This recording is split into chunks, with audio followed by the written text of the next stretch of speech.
69 nations and a target of $6.5 billion, the biggest appeal in the UN's history, and perhaps too ambitious. At the end of the conference, pledges were less than half of what is being asked for. More than $2.4 billion, even though we do not have an exact figure at this time, is an increase of $1 billion, almost $1 billion compared with last year. I hope this money will be used for first half or around that time. We will continue to appeal to member states of the United Nations for their generous support. Kuwait's pledge of $500 million was the biggest. The US offered $380 million. As of yesterday, 2,368,000 Syrian refugees were registered with UNHCR.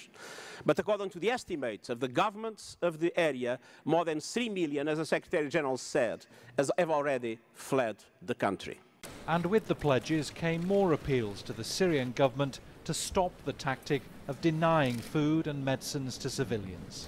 The appalling stories that I'm hearing about people running out of food, being close to starvation, I mean, this has got to be recognised by the people who are doing this fighting. Amongst the delegates, a representative from Iran. Staunch supporters of Bashar al-Assad, Iran still hasn't been invited to next week's Syria peace talks in Geneva.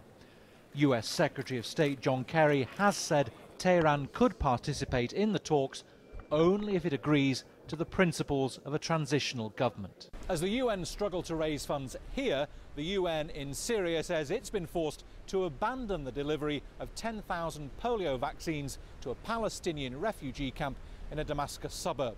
The convoy came under fire when it was forced by the Syrian authorities to take a route known to be dangerous. It's a reminder that as well as trying to squeeze cash out of donors, as great a challenge is getting it to the Syrians most in need. Bernard Smith, Al Jazeera, Kuwait City.